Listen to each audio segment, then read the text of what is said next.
Welcome back. I got a good one for you guys today. Check this out. Customer has multiple complaints. So first off, check out this wiring. It's got headlight issues. This is all DIY, spliced off the OE harness. Everywhere you look, this is just a wiring nightmare. So, absolute wiring nightmare. So this is currently a crank no start. It's got a couple miscellaneous things he wants me to look into. A PCV leak, I guess. Guess this headlight is dim. But the biggest concern, when he was wiring in that backup camera, he did something. He shorted out the wiring back there, and now it won't start. It won't recognize his key. So we're gonna just take it piece by piece, deductive reasoning, and we're gonna follow the circuits. We're gonna figure out what's if there's any blown fuses, shorted modules, shorted harness. He said his I think he said his fuel pump fuse kept blowing every time he put it in reverse, but now it just won't recognize the key. So I don't know. Honestly, I have no clue. I haven't scanned it. I just popped the hood. He just stopped by and kind of gave me a rundown on everything he's done. Okay, step one. Turn the ignition on. It appears that we have a no key recognized warning.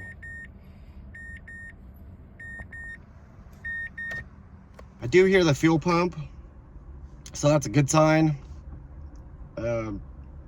He was saying that the fuel pump fuse is blowing, so hopefully, that's a good sign, because hopefully that harness isn't melted somewhere. But I think we got other issues. We're gonna have to figure out what's the deal with this key. So first step, test light. We're gonna go test those fuses. Anytime I'm dealing with an issue like this, I like to verify right off the bat if there's a blown fuse, because that will zero me in on a particular circuit. You saw that wiring mess. Where do you start? Got to start somewhere. So we're gonna test fuse block, to make sure that everything's getting its power. And if it is, then we're gonna attack that key issue. So I'm just gonna go across every fuse and just make sure this fuse block is even powering this whatever circuit is fried. I have a feeling like he smoked the module, honestly. The fact that it's not recognizing the key is kind of a big telltale sign that he really messed something up. And look how dim this light is. The battery's pretty low as well.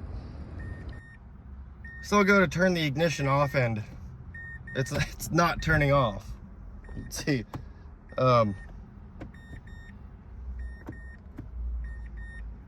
Nothing. Got that keyless entry light illuminated, and got fault codes in every module almost. The ones that don't have codes are not responding. The BCM is good. It's the only module. And the multi-information display looks good. So we've got to figure out what will cause this theft to go off, and if we can even fix it, because I can't program these keys. I can't program these computers, but hopefully we'll be able to at least pinpoint it to a certain failure, and we'll just kind of go from there. So brake switch circuit, but theft detected, vehicle immobilized, lost communication with instrument plant panel. That's probably going to be our issue right there. I haven't looked in these other modules. So let's go to the remote keyless entry. Okay, this is quick. All right, but okay, starter, relay circuit, battery voltage circuit. So this battery is on the charger right now. It's at 8 volts. I'd be curious to see if this low voltage situation caused this. The ignition on relay, I don't know, we're charging it up now, but even on the charger, I still tried to start it and didn't start. So it's not just like a low battery. Sometimes, you know, these cars, when that battery's down at 8 volts, it's not enough for these modules to communicate. That's not what's going on here though. So I'm just going module to module right now, just looking to see what they all have in common. So once again, lost communication with the instrument cluster. This is in the ABS module, I think, and then the lost communication with body control module. So I think we're dealing with a communication issue here. I don't know. I got to look at the wiring diagram for that. So in the back, when I was showing you before how he wired that, he was trying to wire the backup camera, splicing it into his brake light assembly. I guess this all started, well, he did that, and every time he would put it in reverse, the fuel pump fuse would blow. But I gotta look at that diagram and see if, you know, hopefully he didn't splice into a communication line. That would be kind of funny. Make this interesting, but I don't know, we'll see. But so next step, we're gonna, you know, I'm just scanning it, then we're gonna go look at some diagrams. I had a chance to kind of weed through those DTCs and all that, those fault codes. I mean, not all of them, there's a whole bunch and a whole bunch of modules, but just a few things caught my eye. For one, you know, the theft is activated. So you know, it detected the theft, it's activated, so it's not going to start. There's a relay circuit A, a starter relay circuit A code. There's also a brake switch malfunction code. So that brake lamp that he was wiring, you know, that gets turned on through the instrument cluster, I believe. We have a no-com with the instrument cluster, so I don't know if when he shorted that out, maybe it shorted the instrument cluster out or the wiring in between. But there's a whole bunch of, you know, all the modules, they're not communicating with that instrument cluster. So I feel like that's really the direction we need to start out with. That's where we need to focus our energy on.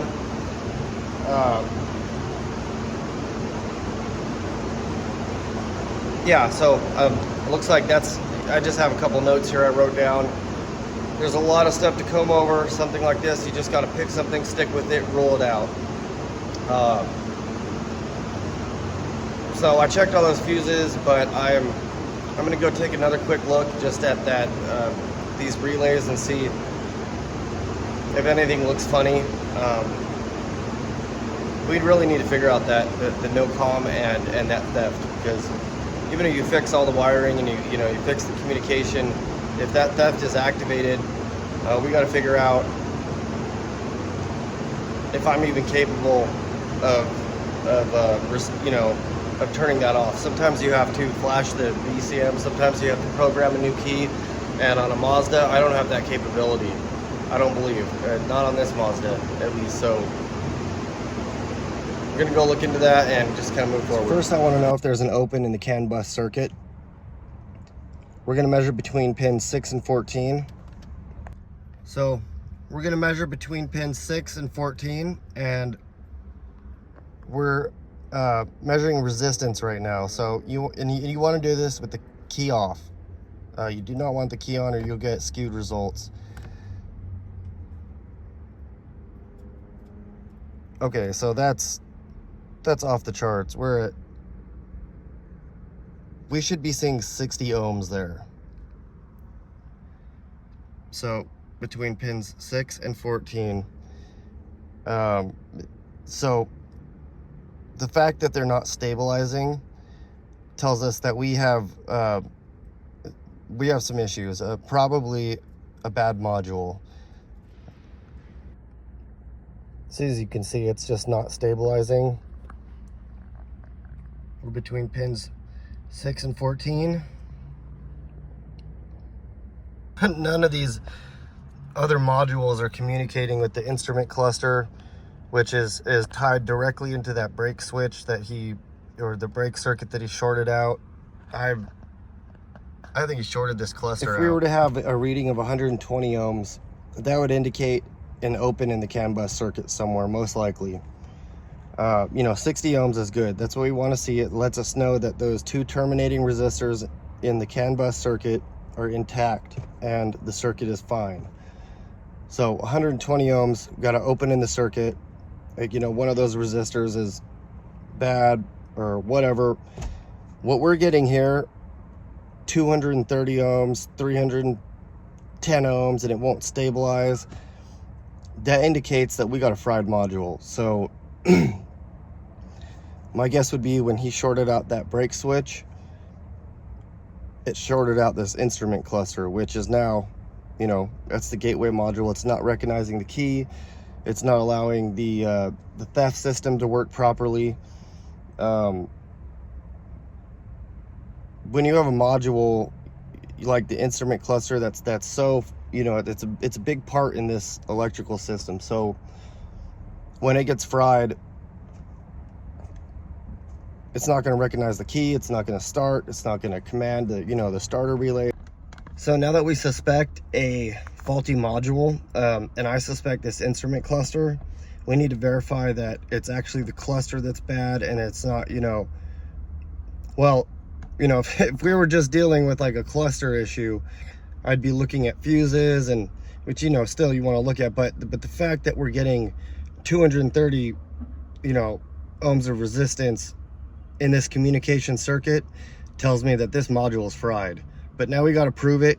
We got to test it. So I just pulled up this service information just to take a look at how that CAN network is laid out. So let me explain a little bit what I meant by why I think that instrument cluster is shot.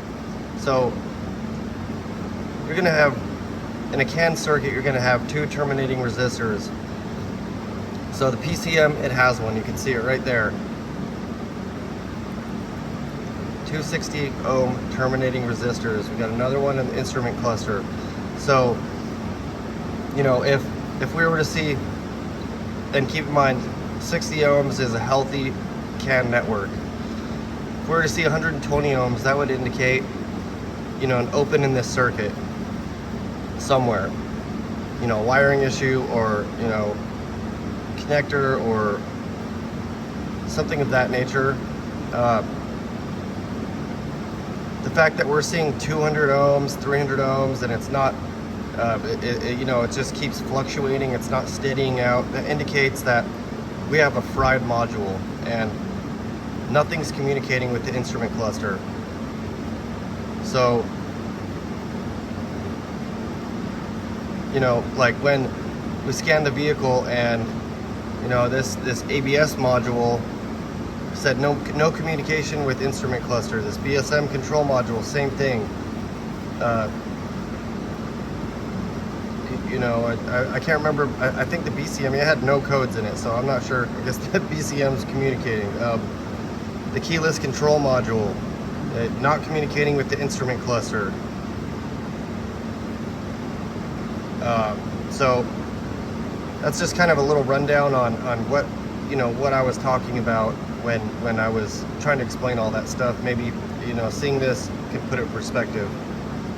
But I'm about 90% convinced that that module is fried, this instrument cluster.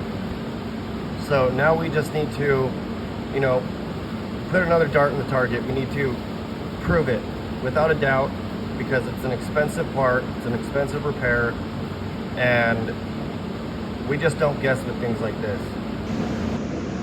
So I think the next step from here would be, we need to check the power and grounds at that module.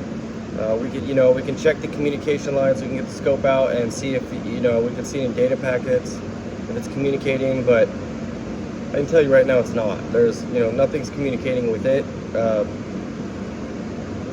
You know, if there was other codes for, you know, lost communication with ABS module or lost communication with PCM, you know, then that might bring me in a different direction. But the fact that, you know, nothing's communicating with that module is telling me it's not, you know, it's a specific issue for that module. So we need to verify the power, the ground, and, you know, possibly take it out to visually inspect. I don't know, maybe we'll have to get some authorization, you know, from the client for that. Open it up and see if it's fried. But like I said, I'm fairly certain that's our issue. Let's just go check a couple more things. Like I said, just put another dart in that target. You know, whenever I replace a part, especially, you know, a module, I like to have proof that, you know, throw one dart, bullseye, you know, okay, yeah, no communication. You know, test the CAN bus, we've got 200 ohms, boom. Okay, now let's go to that module and let's just make sure it's getting what it needs, the power, the ground, everything of that nature. And then, you know, maybe visually inspect it. And I think we're good to go. So let's check on that and then we'll make our decision. So, you know, speaking of visual inspection, I'm not sure if somebody was trying to remove, you know, maybe they thought that was the instrument cluster, which, you know, that's not. That's the information display center. This is the instrument cluster. So, but, you know, you always want to look at stuff like that because they had their little hands in there. Somebody did, and they broke it. Either that or the sun just, I doubt it, but, you know, I guess it could have bubbled up. But so we need to figure out where that connector is. I should have looked at some of the service information, but I came out here with my flashlight. I'm just going to check, you know, under there and see if I can see any connectors or anything that's rewired. Or I don't like to tear things apart unless I have to. So maybe jump the gun there a little bit. I was looking at that wiring diagram again. So that meter fuse, it's for the instrument cluster and it's blown. So we're gonna put a new one in and then we're gonna figure out why it's blown. So there you go. It was a blown fuse right there, the meter fuse. So as you can see, the car starts now. We still got 200 ohms resistance between pins 4 and 16. Sorry, 6 and 14. So I'm gonna clear the codes, rescan, and see what else pops up. And, you know, now that the other modules are probably communicating, we can maybe get a clear picture of the actual issue. So just rescanning and gonna erase all these codes.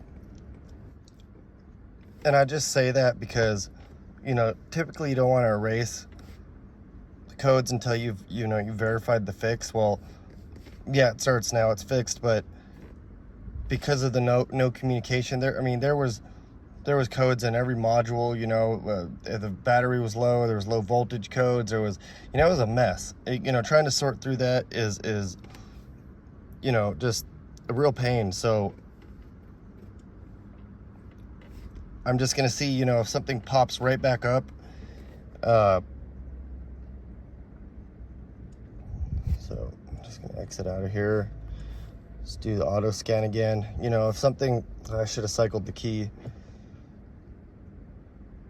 but it's okay. You know, if one of the modules, like say the instrument cluster, hopefully now it's communicating. You know, maybe if there's a code in there that'll be more specific, it'll lead us down, you know, whatever path we need to go down, you know. So the front lighting system, of course there's codes. Do you see those headlights? Oh, so, and that's it, no more codes. The instrument cluster is communicating now.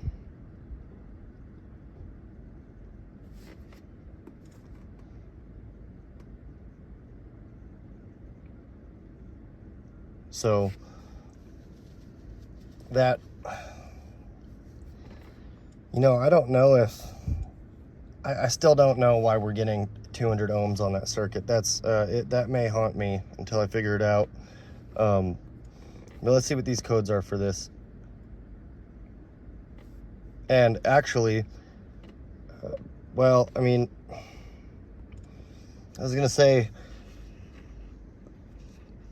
so that circuit is tied into that fuse as well, these headlights. And so, you know, that could be our issue, but I don't know if that would, I don't think that that module, yeah, I don't think that would cause the, you know, that didn't have one of the terminating resistors in it, so I don't think that it would cause that. So, steering angle sensor, left swivel, this is in the lighting module, left swivel actuator. I believe that's referring to like those headlamps. They're custom headlamps that he put in there, so it wired them into the factory harness. You know, that might have, so the adaptive front lighting system, that is module, and it is on that circuit. So I'd be curious to see if I unplug those headlamps, what our reading would be. Well, we do have a melted connector for the headlamps. I don't know if that means anything. I do want to show you this wiring diagram real quick so you guys can see how that circuit is tied into the exterior lights. So I was talking to my buddy Joe, and he told me that on some systems you need to have the battery disconnected to get a accurate reading, the resistance measurement on the CAN circuit. So we're at about 61, 62 ohms, which is perfect. So between 6 and 14 there, and we're at 62 ohms. I'm gonna call that a fix. The way I'm gonna chalk that up is when my customer was wiring in that rear, the backup camera, and he was trying to route that wire and shorted out that the wiring over at the brake lights. It blew that fuse. So that's what was causing all those communication issues. And I don't know, you know, I've always been taught, you know, if you see 200 ohms on a CAN circuit, it's you've got a bad module. But I don't know, you know, my customers declined any future or further diagnostic on this, you know, until if you know, if another issue presents itself, if it starts acting up again, if it blows that fuse, then I'm sure I'll see the car back and we'll dig deeper. However, you know, that fuse, it powered that circuit, but a lot of other circuits as well. And I think when it just blew that fuse, and all of a sudden there was no communication, no start. So, you know, it just goes to show you, yeah, you know, every fuse matters, every circuit matters. You know, this tail light circuit, you blow a fuse and it won't start. So yeah, it's just your exterior lights, but things are tied in. You know, they're tied, circuits are tied into other circuits, and that just so happens to go through the instrument cluster as kind of a gateway. So like I said, you know, if we see any, you know, if he notices anything funky, I'm sure I'll see the car back and I'll make a part 2 on it. But for now, I'm gonna call that a fix. And you know, so, you know, a lot of that video, you know, maybe I was kind of chasing my tail, but you know, I wouldn't have found it if I wasn't, you know, if I wasn't checking everything. And I had missed that fuse. You know, I'm a big proponent of check every fuse every time, because of stuff like this. you know, I wasted a lot of time, but who knows? I mean, I did gain some insight into the circuit, and I learned from it. So, you know, I checked, first thing I did was check all the fuses and the, you know, the fuse block up there. And I didn't realize there was another fuse block there. I mean, I should have. I just didn't think it would have anything to do with it starting. And I was wrong. So there's you know, there's another fuse block. It's right there next to the, you know, A pillar there. And so check every fuse every time. It would be my advice from this video. And but all this other stuff that I you know, walked you guys through, it's all important. It's you know, maybe I didn't take the best diagnostic path this time, but I still fixed the issue. So in the end, I guess that's all that matters. A happy client. You know, I'm shit out of luck. I lost hours of my time, but not hours, but a couple of hours for sure. Well, I hope you guys enjoyed that one. You know, I'm gonna be honest, I don't have a great explanation for that that CAN bus circuit and there being 200 ohms. That's gonna bother me until I figure it out, and trust me, when I do, you'll be the first one to know. Don't forget to like, subscribe, hit that bell, and I'll see you guys next time. Thanks for watching.